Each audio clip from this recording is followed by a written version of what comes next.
Hello and welcome to today's video where I'll be covering week 2, day 5 in the LCK, as you can see, as well as week 2, day 7 of the LPL.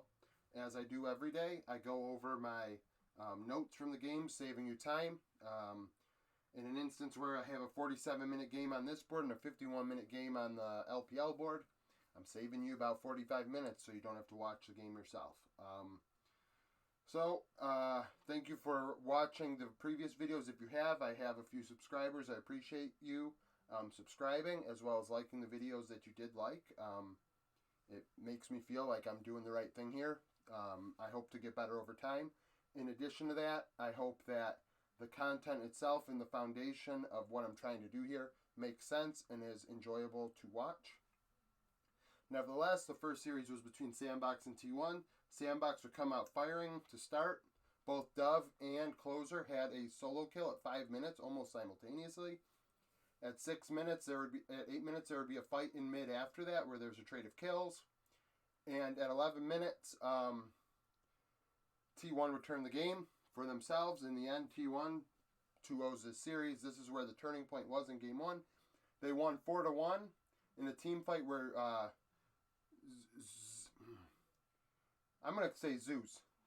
They're not pronouncing it Zeus. Zeus is easier for me. Zeus had a double kill on Nar.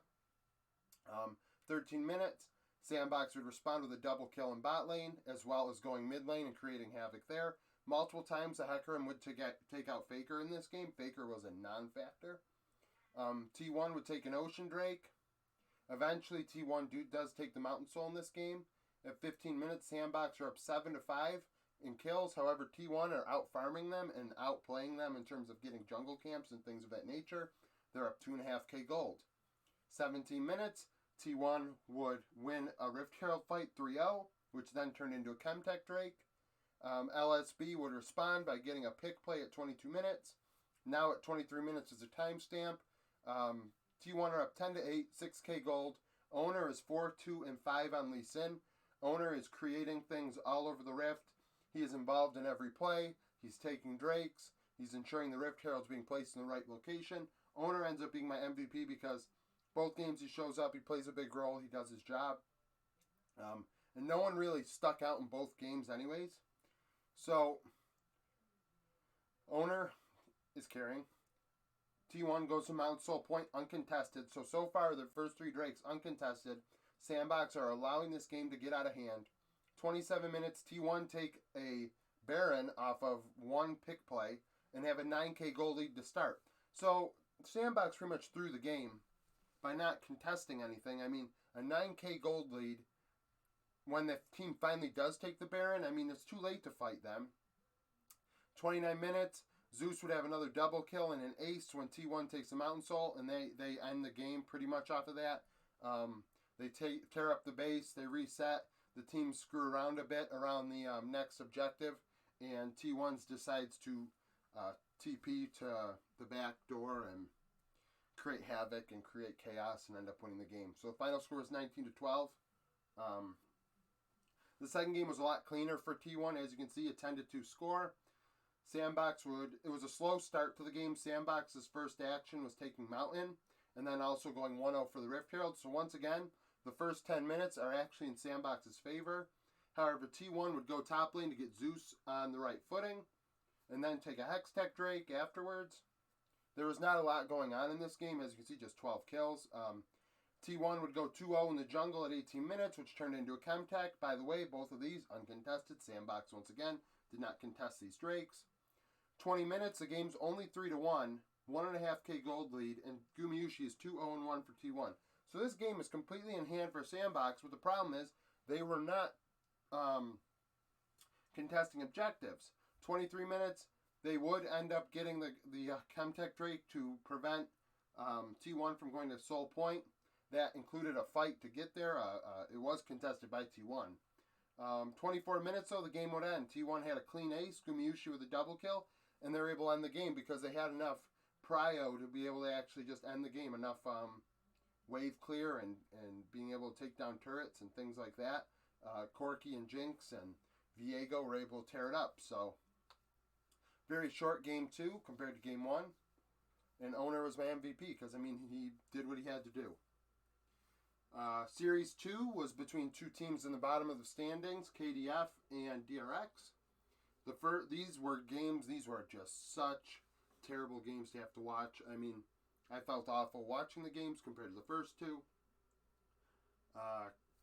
So the Freaks would come out firing in the first game. They went top lane, got Keen ahead because Keen is their carry.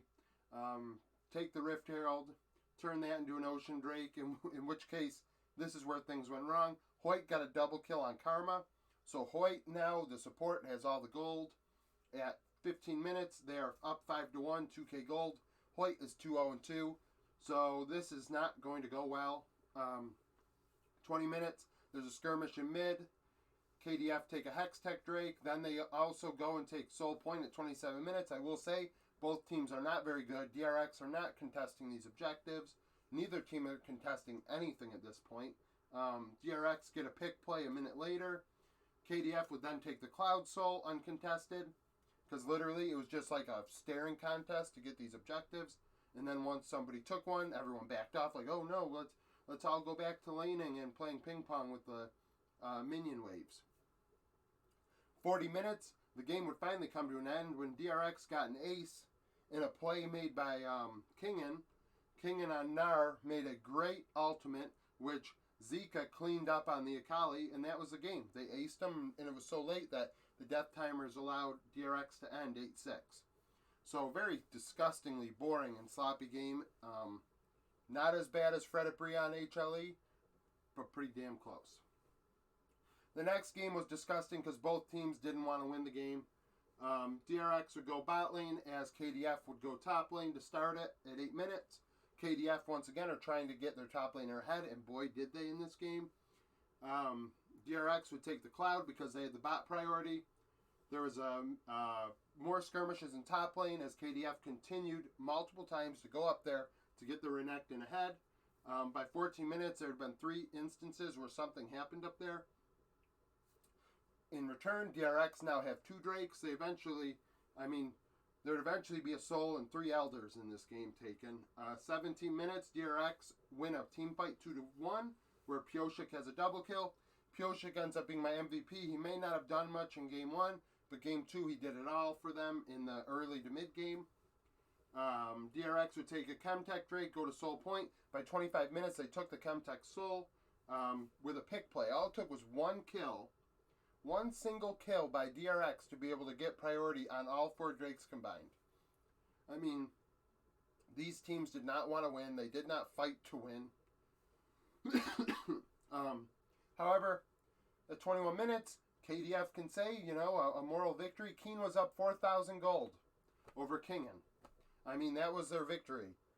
We're going to go top until the Renekton is so big and can't do anything. So 31 minutes, DRX take the Baron. KDF finally try and contest something, and they wipe out the Baron pretty much. They win 3-1. The team fight afterwards makes the Baron useless. KDF then, because of this, the Elder was spawning a minute later. KDF were able to get the Elder, in which case DRX killed 2 of them, Deft with a double kill, to make that a useless Elder buff. 35 minutes now, DRX are up 9-7, and Pioshik is 6-1-3. Like I said, Pioshik is carrying the game. It's Keen versus Pioshik. 6 out of the 9 kills are his. At 39 minutes, KDF would take another Elder, in which case there was a pick play to get there. But they couldn't end off of that. They took the Elder, and then they went and took the Baron 4 minutes later. Could not do anything with either of them as both teams just stared at each other. 44 minutes, DRX would make a stand. I will say that eventually KDF did try and do something at 44 minutes where DRX were able to force them back, win a team fight, keep them out of their base. 47 minutes, DRX would finally get the Elder to couple with their Soul that they have, win the team fight 3-1 after, and end the game. Final score is 15-8. I mean, it was a real damn... Oh my God! It was a very, very awful series to watch. Thankfully you don't have to. Thankfully you don't have to watch it now. You got the highlights. If you want to watch that performance, you can go right ahead. This game here was the complete opposite of what this game was in terms of cleanliness. However, DRX are no longer winless. So that's pretty much it. On to the LPL. All right, now the LPL, a lot more going on here. A lot of writing because this third series was a damn doozy. V5 and Top Esports were the match of the week, and boy, did it stand up to what it was being billed as. The first series, however, was between Weibo and Anyone's Legend. This was a damn series to behold. First game only had 12 kills. The second game, I've never seen a team lose a game with more than twice as many kills as the other team, but that happened. So let's get started. Game 1, very short, 24-minute affair. Anyone's Legend would take an Ocean. Early game was really slow. First kill was by ZDZ, solo killing the Shy at 11 minutes. Weibo would respond by going top lane at 13 minutes. So now, and Weibo got an Infernal as well. So now they both have a Drake, both have a kill. 19 minutes, Anyone's Legend would take the Chemtech Drake off of a team fight where Weibo would win 1-0. So now it's 2-1 in Drakes, but only 2-1 in kills. Weibo, however, up 4.5k gold, which is sizable given that nothing's happening. Weibo would then take the Baron at 21 minutes in a 2-1 team fight win. Now they're up 7k gold, and that was enough for them to push to end. A minute later, Angel had a triple kill in mid in a fight, and they were able to end the game. I mean, it was a really bizarre day in games, and this was a bizarre game as well. Only 8-4, and it was enough to get it done in 24 minutes. I'm surprised. A lot of teams would reset there, and Weibo finished it off. Thank the Lord. Game 2, also not a lot going on, as you can see. Not a lot of notes because not a lot happened. Anyone's Legend would jump out to an early lead again, going top lane, making that in their favor, and then taking a Chemtech Drake. And then also taking a Mountain at 11 minutes. So they are really going in Game 2. They won a team fight 4-1, in which case Maple had a double kill to get that Mountain. The Shy, however, was huge for WBG, for Weibo, in the top lane off of farming. Anyone's Legend eventually would take a Cloud Soul in this game. However, I have to give Weibo credit. They were contesting 17 minutes. Anyone's Legend won 2-0 to go to Cloud Soul point. And at 23 minutes would get a pick play to take the Cloud Soul. 20 minutes to score 7-1, but Weibo is up in gold. And Maple is 3-0-3. So Weibo, this has happened a few times with Weibo. Weibo on paper has a lot of very good players in individual positions. But meshing together, they have not figured it out yet. And they are struggling to make the team fights work and the confrontations work around the rift, because individually they're ahead in gold most games, but I think like every series they've had a game where they have less kills than the opponent but win. It's crazy in all their wins. So Weibo eventually take the Baron. Anyone's Legend kind of cuts that Baron in half by winning 2-0 afterwards. 28 minutes, Anyone's Legend are up 11-1, and Maple is 4-0-5. So, and the gold's pretty much even. I don't even mention gold here. It's pretty much the same as it was. But at 30 minutes, Weibo would ace Anyone's Legend. SFM and Huanfeng, both with double kills, ended the game. I mean, it's crazy. It's a crazy thing. I can't even explain it. In both games, the way that Weibo ended up delivering the final blow, it is the most weird way to end a game, because a lot of these teams reset, they end up, screwing around and deciding to do this or that. But Weibo, when they finally got an advantage, they were like, we're ending. And they ended both times. Final score is 6-13. I can't believe it. Angel is the MVP. I mean, he won game 1 by himself with that triple kill. And he had 3 kills when he did it, where, obviously he had a triple kill. But SFM and Huanfeng both had double kills, so I guess I have to give it to Angel. Series 2 between IG and RNG. RNG obviously come out on top 2-0. Both games were interesting. So at 6 minutes, RNG would go bot lane. IG would go top lane. RNG would go bot lane again. So in the first 9 minutes, the teams are going back and forth. And it's clear that RNG wants to get the bot lane ahead. and it would pay off for them. So, and so RNG would then take the Hex Tech off of the fact that they were able to get priority in bot lane. 12 minutes, IG would win a team fight in the jungle 3-0. June with a double kill, and IG would go top again. So now at 14 minutes, we have IG going top twice, RNG going top twice. 15 minutes, IG would take the mountain in a team fight that was tied. So at 20 minutes, the game was 6-4, but RNG had a 2K gold lead, and June was 4-0-2 on Lee Sin. So, I mean, similar to this, RNG on paper have better players than IG. IG is a very young, raw team with potential, but still trying to find its way. So they have more kills. They're feisty, but RNG are out macroing them, out farming them, and that's why they end up being ahead in the end. 21 minutes, RNG get a pick play to take the Infernal. They then go and take the Baron at 26 minutes, in which case they won a team fight 3-1. Gala had a double kill and a Felios. And that, I mean, pushed them to where they needed to be. That gave them enough of a gold lead where they kind of just went from there.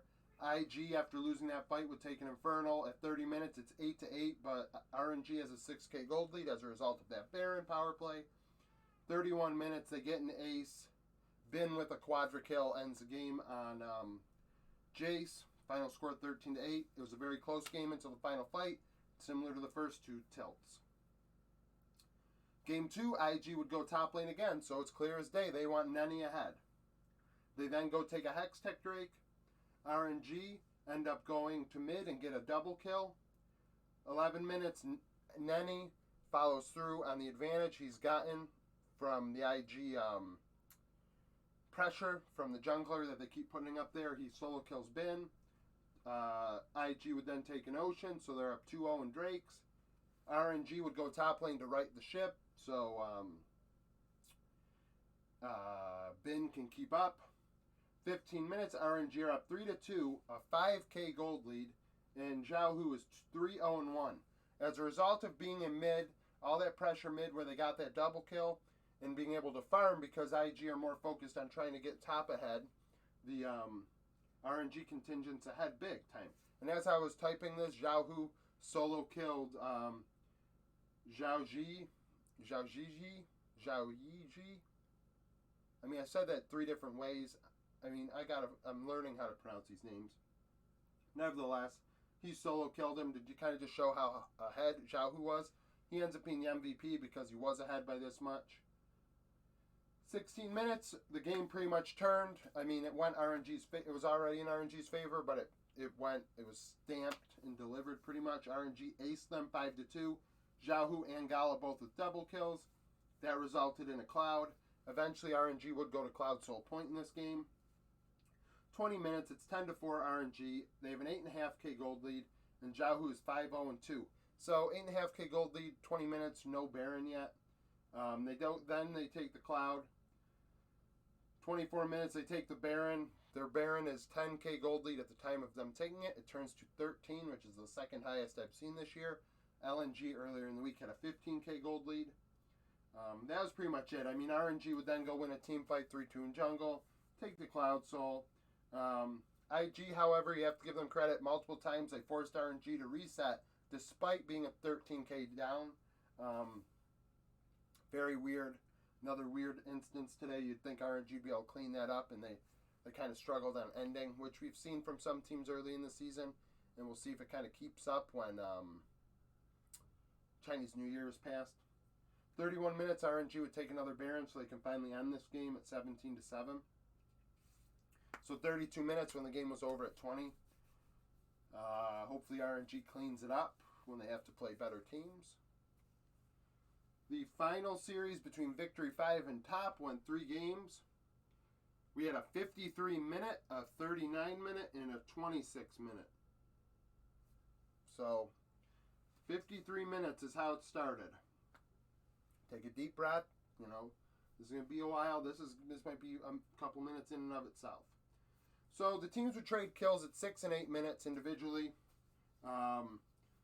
There are fights in both lanes. There's a little bit of chaos. Victory 5 would take a mountain. Then they would go find a pick play. The teams did not respect each other's vision at all in this series. I think I found 5 or 6 instances where teams were able to pick players off because they weren't paying attention to vision. Top at 14 minutes would get a Infernal, the pick play. At 15 minutes, the game is 3-3. Top is up 2K gold. They would keep that 2K gold lead for a long time in this game. 16 minutes, there would be a pick play by Victory 5. So Victory 5's up in kills now. And then if you can see here, based on the angle, you might not. I have a green, green, purple, green here. Between 16 and 30 minutes, there were 3 Drakes taken and a Baron. However, all 3 Drakes were uncontested, and all 3 were Chemtech. Victory 5 would end up going to Soul Point as a result of this. Top took the first one, Victory 5 took the next one, and then Top would take a Baron, which was the only time there was a fight between 16 and 30 minutes. This occurred at 25 minutes. Top took the Baron, but it was rendered useless by Victory 5, winning 4-3. Fodic with a triple kill. Sorry about that. So Fodic has a triple kill. Victory 5 goes to Soul Point off of that because now they have a man advantage and the Drake happens to be up. So at 30 minutes, Victory 5 are up 8-6. Fodic is 5-0-2. And Top are still up 2K gold, which in the end, they win the game. So I guess that gold lead was beneficial. So 32 minutes, Top take another Baron. This time it works for them. They're able to push a 5K gold lead. They got this as a result of a pick play. And using that, they go to Soul Point. Victory 5 take the next one at 39 minutes, which ends up being useless. They're not able to do anything with it. Because a minute later, Top are able to get a pick play again to take the Chemtech Soul. So finally, someone took a damn Soul. 45 minutes, the teams were jostling for a position in mid lane. There was a skirmish. Nothing came of it. 46 minutes, Top are taking the Elder. Through a team fight win 2-1. 48 minutes, Top are able to do some work. Oh, Top almost end off of this Elder. That's what it is. I didn't read my own handwriting, but I can see the picture. Top came, I mean, it's the closest to a Nexus exploding I've seen this year. Top were 1 auto attack away, but Rich came in clutch with a Kali, killing multiple members, dealing a ton of damage, and pushing them off. It bought them another 5 minutes. But in doing so, Victory 5 actually took a Baron afterwards because they had the advantage of players on the Rift. And this was their chance to win, and they couldn't do anything with it. 50 minutes, a timestamp at 50 minutes. Victory 5 are up 14-11, and Fodic is 5-0-6. The gold's close. So at 53 minutes, the game finally ends. Jackie Love, by the way, was 6-2-4 before the final push, where Top finally ended it. They were able to just they just put a ton of pressure and just pushed in and were like, we're going to take this Nexus out, and they did. If you can see from here, it was 11-15. So one of those games where the winner didn't have more kills than the loser. Game 2 was a lot shorter, 14 minutes shorter. The first instance of anything happening actually was level 1. Top got the first kill at level 1. Victory 5 responded at 5 minutes going bot lane, which turned into an Ocean Drake. In the end, once again, we had a ton of Drakes taken, and a Soul ended up being achieved. Top go to top lane afterwards at 12 minutes to try and get 369, no, Zoom. Get Zoom ahead. 369 is not on top. So, when they're going top lane, Victory 5 says, fine, we're going to go take another Drake. So they take a Hex Tech, and they go bot lane again afterwards. So now they're emphasizing getting their bot lane ahead, whereas Top are worried about top lane. Victory 5 will benefit because they're taking Drakes. 17 minutes, a team fight would be won by Top 2-0 to be able to take the third Drake. In response, Rich solo kills Zoom at 20 minutes. So all that emphasis on top lane out of top esports ended up failing for them because in the end, Rich is still able to solo kill Zoom. 23 minutes, Victory 5 go to Soul Point, which was contested afterwards, 2-2. There would be a skirmish in mid. After that, And at 25 minutes, Top were up 8-6, 1.5K gold. Knight was 4-0-2. That skirmish in mid helped Knight, as well as these pick plays. He was roaming around the rift, trying to create advantages, being the MVP type of player he can be. 26 minutes, Top take the Baron, which they have a gold lead of 4K at the time, and they want to fight 2-1 to get that Baron. Top would use that to take a Chemtech Drake.